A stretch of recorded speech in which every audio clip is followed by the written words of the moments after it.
कर्मभोगाचा अंधार पिल त्यात सापडली, उजेडाच्या साठी तिनं वाट काळजाची केली. ती आई आहे बेटा. अरे तुमच्या अंगाखालचं लहानपणचं फडकं अंगाखालचं ओलं केलेलं ती आपल्या अंगाखाली घेते, स्वतःचा कोरडा पदर ती लेकराच्या अंगावर टाकते आणि थोपटून थोपटून झोपवते, मांडीवर घेते, रात्र रात्र जागते बेटा. तुम्हाला लहानाचं मोठं करते.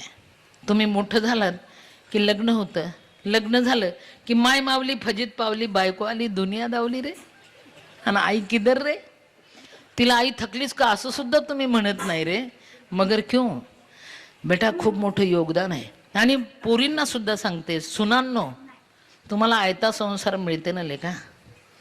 सासू स्वयंपाक करते, भाजी करते, सून मैत्रिणीला नेऊन देते, देते ते देते, वाटी आणायचं विसरते, आयते मिळालं ना.